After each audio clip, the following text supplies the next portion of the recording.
আজকে নিফটি ফিফটির analysis as a intraday হিসেবে। তো ফার্স্টে ডে ওয়াইজ দেখা যাক যে নিফটির পজিশনটা কোথায়। তো আপাতত যদি এটা দেখা যায় যে নিফটি প্রথমে এই যে পয়েন্ট গুলো থেকে আসছে, এক মিনিট, এই পয়েন্ট গুলো থেকে বা এই পয়েন্ট গুলো থেকে, তো ফার্স্ট এখান থেকে যখন নিফটি সাপোর্ট নিয়ে এখানে আসে তো একটা পজ নিয়ে ফের মার্কেট আপে যায়। ফের এখান থেকে যখন আসে এইটা একটা পজ এরিয়া, এটা একটা পজ এরিয়া। তো এই এরিয়া থেকে মার্কেট যদি আবার আপসাইডে যায় তো নেক্সট যেটা রেজিস্ট্যান্স আছে সেটা মার্কেটের অল টাইম হাই 26,272 কাছাকাছি। তো এখন কথা হচ্ছে এটা যে এক সেকেন্ড,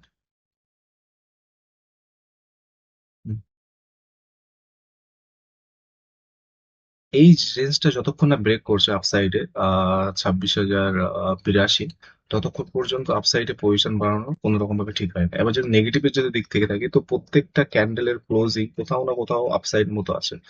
তো সেলিং করার জন্য ইন্টারডে বেসিস সেলিং করা যেতে পারে, তো শর্ট মোমেন্টাম যেটা স্ক্যালপিং টাইপের জন্য ভালো, প্রফিটের জন্য সেলিং করে কোনো আলটিমেটলি লাভ হবে না। তো আজকে যদি দেখা যায় তো মার্কেট যে এখান থেকে সেলিং এসেছিল 26,100 পয়েন্ট থেকে, 26,000 একটা রাউন্ড নাম্বারও আছে, সাইকোলজিক্যাল নাম্বার। তো এই নাম্বার থেকে আসার পর ফির এখানে কাল টাচ করার পরে আজকে মার্কেট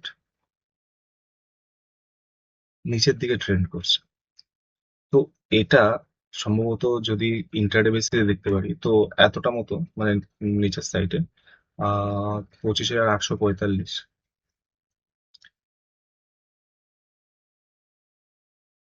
এখান থেকে এই পয়েন্টে এতটা মতো সাপোর্টের কাছাকাছি টার্গেট নেওয়া যেতে পারে।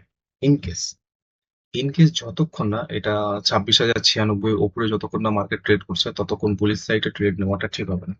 কারণ এই যে আমি বলছি আপ সাইড থেকেও হতে পারে যে সেলিং চলে আসতে পারে। তো বেটার একটা পজিশন যে যদি কল বাই নেওয়ারই থাকে বা যদি বাইং সাইডে যদি পজিশন কারো নেওয়া থাকে তো এটা যতক্ষণ না 26,096 না পার করছে ততক্ষণ দেখা মানে উচিত নয়। তার সবচেয়ে বেটার যে এখানে সাপোর্ট কোথায় পাবে তো সেটা এখন ওপেন ইন্টারেস্ট দেখলে মোটামুটি একটা আইডিয়া হয়ে যাবে। আর দ্বিতীয় কথা, ওপেন ইন্টারেস্টটা দেখে নিই,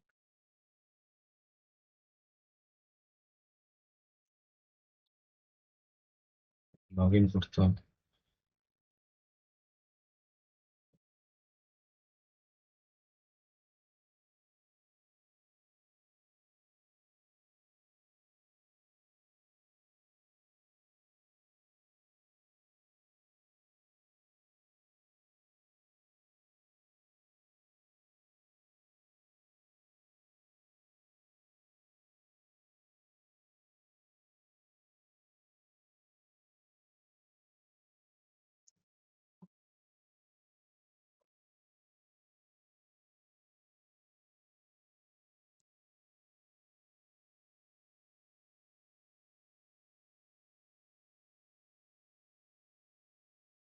এই 26,000টাতে মানে সেম সেম কোয়ান্টিটি, প্রায় সেম সেম কোয়ান্টিটির মতো হাই কল রাইটিংও আছে, পুট রাইটিংও আছে।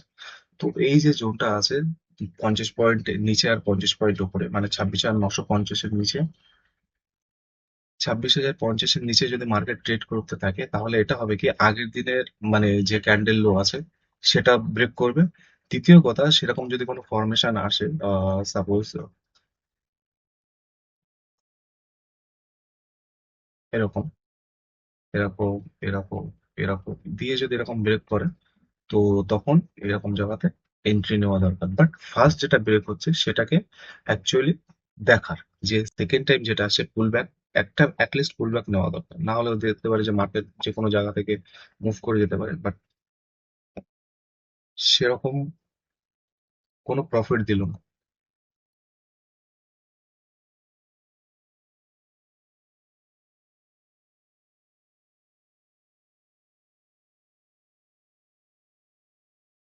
অন আওয়ারে যদি ফিবো দেখি তো অনেক বাকি এখনো। তো এখান এটা দেখারও কোনো মানে নেই।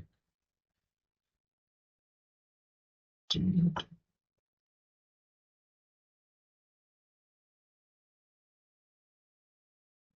দেখি,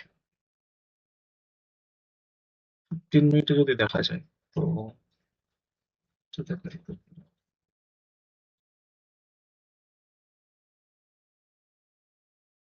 0.60 একটা রেশিও আসে, তো এতটা মতো আসতে পারে। আর যদি কারো আরো যদি শর্ট টার্ম হিসেবে দেখা যায়, তাহলে 20 পাভার্ড ইএমএ গুলোও দেখতে পারে, পিভট পয়েন্টও দেখতে পারে।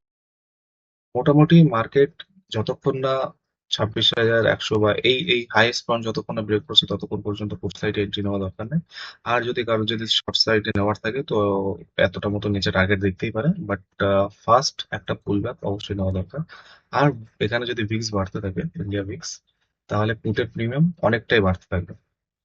এখানে যদি ভিক্স যদি র্যাপিডলি বাড়তে থাকে, তাহলে পুটের প্রিমিয়াম অনেকটা বাড়তে, আর সকাল থেকে পুটের প্রিমিয়াম মোটামুটি ভালো গেছে। এখন মার্কেট কত চলছে?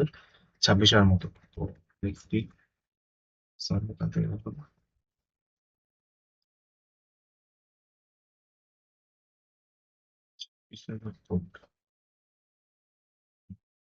পুটের মুভমেন্ট খুব ভালো আছে। তো যদি পুল ব্যাক নেওয়ার পরে, যদি এই জিনিসটা যদি দেখি যে পুল ব্যাক নেওয়ার পরে এখানে ডে হাইও আছে, অ্যাটলিস্ট এটা অনেকটাই ব্রেক করে দিয়েছে, মোটামুটি কভার করে নিয়েছে। তো এটা যদি রিভার্স হওয়ার থাকে, মানে স্পটের কথা বলছি, স্পট যদি রিভার্স হওয়ার থাকে এটা এখানে, তো এখানটা যে প্রিমিয়ামটা যাচ্ছে পুট সাইডের, সেটা পুল ব্যাক নেওয়ার পর যদি যায়, তো সেটা অনেকটা বেনিফিটচুয়াল হবে। আর অ্যাটলিস্ট একটা ভালো মুভ এখানে দেখা যেতে পারে, বাট সেটা অলওয়েজ মানে একটু সাবধানতার সাথে।